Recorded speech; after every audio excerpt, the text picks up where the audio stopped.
Ecosueño TV, sembrando sueños para una nueva cosecha. Vamos con los ojos.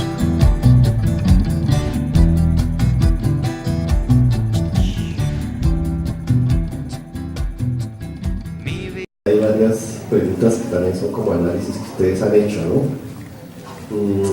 Esa pregunta de si el acuerdo fracasa, ¿no?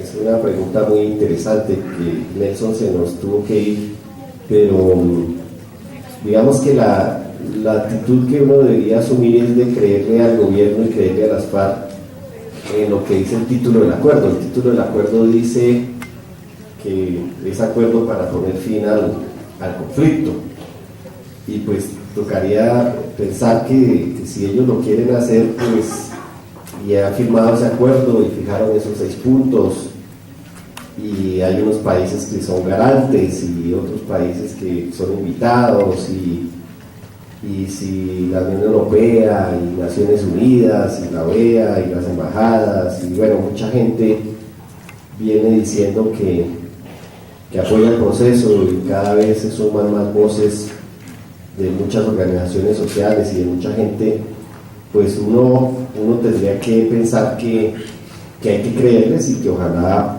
pues sea posible. Ellos en el documento, es decir, el documento que está firmado entre el gobierno y las FARC, están invitando a que todos nos sumemos, y al final del acuerdo dice que van a generar algunos mecanismos de participación, que no sabemos cuál va a ser, si va a ser una metodología de cuarto de al lado, es decir, que ellos dialogan acá y en el cuarto de al lado hay invitados. En el acuerdo también dice que ellos van a invitar expertos en determinados temas para que ayuden a ilustrar las discusiones. Digamos que eso es como lo que dicen los acuerdos. Por supuesto que si el acuerdo fracasa, si la posibilidad de acuerdo fracasa, pues eso va a ser otro traspié, digamos, para muchas cosas. ¿Por qué? Porque de una parte, pues yo creo que mucha gente en este país quiere y queremos que ya el conflicto armado termine, a sabiendas de que la terminación del conflicto armado, es decir, de dejar de disparar las FARC o el ELN, el gobierno, no va a ser la paz. Uno sí le gustaría que se visibilizara el conflicto social real. El conflicto social real pues es todo el conflicto, por ejemplo, frente a la minería por parte de los campesinos, los indígenas, los afros. El conflicto real es el conflicto, por ejemplo, de los trabajadores frente a la privatización de las empresas. El conflicto real es todo el tema de los estudiantes y la MANE. El conflicto real son la defensa del territorio que hacen los pueblos indígenas, porque de alguna manera el conflicto social en este país se ha opacado y a todos se le ha colocado el mote de terrorismo, el mote de conflicto armado para justificar la represión, justificar la criminalización, justificar el señalamiento, la estigmatización de los sectores sociales, populares. Ustedes saben que siempre que hay una movilización indígena salen los militares o el alcalde o el gobernador o las autoridades a decir que eso está auspiciado por las FARC, o siempre que hay cualquier marcha campesina o la marcha patriótica que sale a expresarse.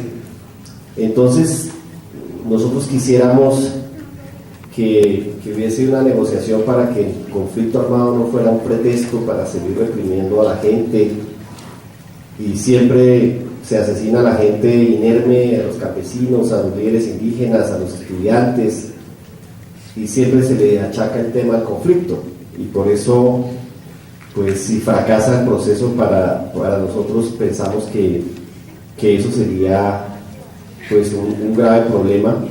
Por otro lado, como mucha gente se va a expresar y se va a meter, si el proceso fracasa, pues pueden haber más muertos. Ustedes saben que de las recomendaciones que se han hecho es que haya un cese al conflicto, que haya un cese mientras se dialoga, que no haya combates, que se respete el derecho internacional humanitario, que no se ataque la población civil, que no se ataquen los bienes civiles. Pero el gobierno ha resuelto que la negociación se haga en medio de la guerra, y eso en otras épocas ha mostrado que eso es un gran fracaso. Entonces, si ustedes miran este año, antes de que supiéramos que habían diálogos para hacer una agenda, había un escalonamiento del conflicto, es decir, habían más operaciones militares del ejército, de la policía, pero a la vez también había más operaciones de la guerrilla. Se veía que la guerrilla pues había intensificado la guerra. Entonces, dialogar en medio de la guerra para mostrar que tienen fuerza tanto el Estado acabando las FARC como las FARC confrontando al Estado, lo que trae como consecuencia cada vez son más muertos. Y no me quiero imaginar lo que pasa si esto fracasa, porque si esto fracasa, pues ahorita mucha gente se ha mostrado, mucha gente, después de 10 años, ustedes saben que el Caguán había terminado en el 2002, en febrero del 2002, después de 10 años de no hablar de paz en este país, pues mucha gente ha vuelto a poner la cara y hablar, muchos líderes sociales, mucha gente, toda la gente de la Marcha Patriótica, el Congreso de los Pueblos, como son, bueno, todos los pueblos indígenas, las organizaciones que trabajan por la paz. Y entonces, si eso fracasa, pues toda esta gente puede quedar expuesta a escenarios futuros de violencia. ¿Por qué? Pues porque si esto fracasa, significa que el presidente Juan Manuel Santos un día va a salir con todos los medios a decir que qué pena que la paz no fue posible, que esos terroristas no quieren negociar y que la única salida del conflicto de este país es a tiros y es intensificando la guerra.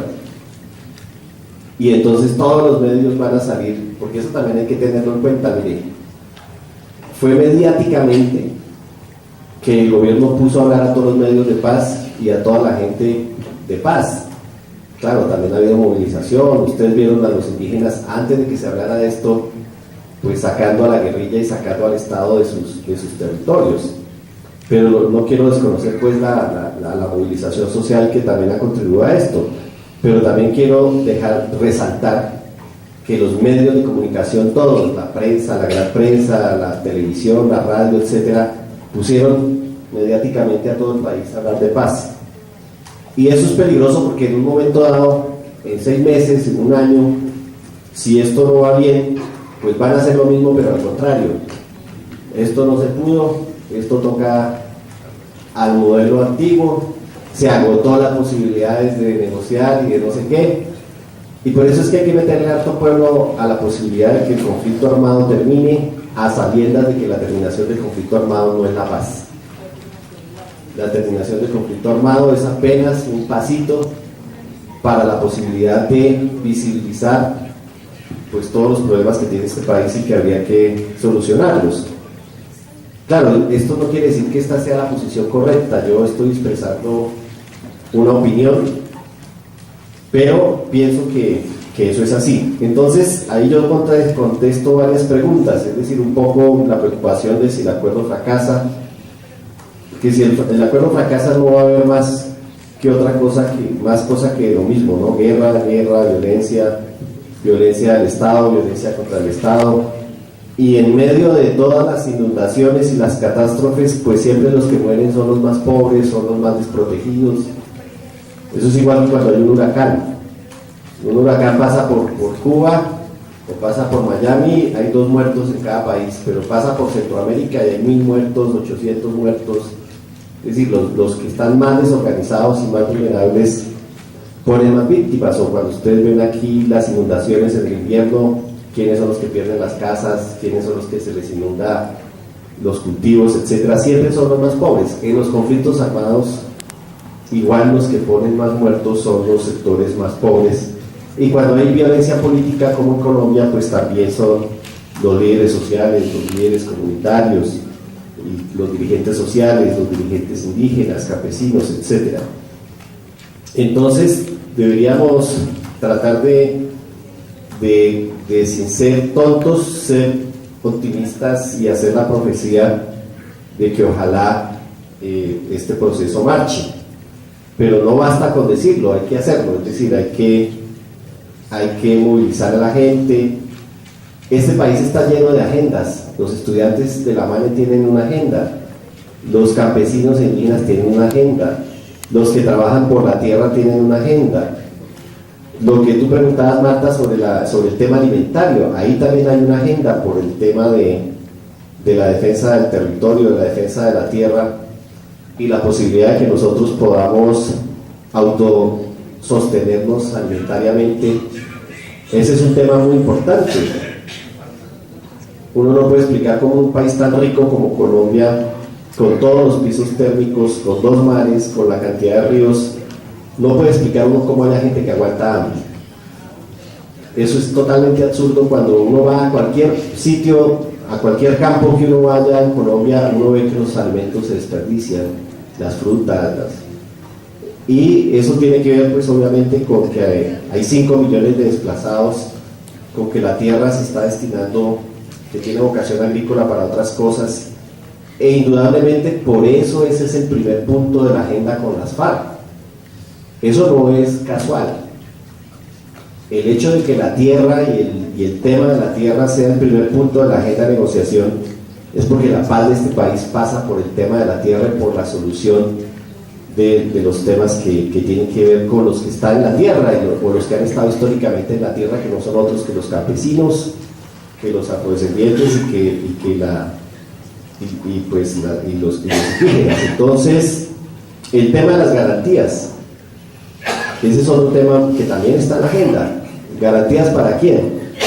Garantías para los que van a participar en el proceso, garantías para los que se movilicen, lo que planteaba la niña acá del colegio sobre cómo participar si hay criminalización de la protesta. Y eso es cierto, es decir, yo vi esta semana aquí en el centro de Bogotá el SMAT golpeando a los funcionarios judiciales, y cada rato los vemos en la Plaza Bolívar aquí, delante de todo el mundo, ¿no? El presidente, yo creo que alcanza a escuchar los gritos y toda esa vaina, el SMAT atropellando a los estudiantes, incluso los ha matado ahí en la propia Plaza de Bolívar en las protestas. Lo hemos visto con Pacífico Rubiales y la forma como el SMAT ataca las protestas de los trabajadores petroleros con helicópteros, disparando desde los helicópteros de la policía y del ejército a la gente. Entonces uno dice, bueno, hablando de paz para los que tienen fusiles en la mano, pero guerra para los que están inermes y solamente están exigiendo derechos. Entonces, ese tema de garantías tiene que ver con eso. Por eso aquí se planteaba la derogatoria de leyes como la de seguridad ciudadana. Pero también el tema de garantías tiene que ver con los que se vayan a desmovilizar. Fíjense ustedes que los paramilitares, a pesar de que eran amigos del Estado y que hubo una ley de autoperdón que fue la ley de justicia y paz, ya han matado como 2.500 o más de 2.500 desmovilizados, para que no digan la verdad, para que no hablen. Entonces también yo me imagino que las FARC y el ELN deben tener una preocupación profunda de si una vez ellos desmovilizados los van a matar a todos, como a sus líderes, como pasó en los años 50 con las guerrillas liberales que se desmovilizaron, con Guadalupe Salcedo, que después de que ya estaban sin armas los empezaron a asesinar. Todos estos son temas de mucha preocupación, y obviamente la paz está re lejos, aún mucho más lejos que firmar un acuerdo, como dice el título, para poner fin al conflicto armado. Y la paz se tiene que construir, pero no la hemos podido construir en un escenario de violencia como el que tenemos. Por eso quisiéramos tener un escenario de no conflicto armado, para mirar a ver si es posible que la construyamos. Todos ustedes, la mayoría, y yo y todos hemos nacido en el medio del conflicto y hemos vivido en medio del conflicto. Y obviamente uno dice, si el PIB crece 3 puntos, el Producto Interno Bruto, pues esos 3 puntos deberían ser para la paz, para esa justicia social.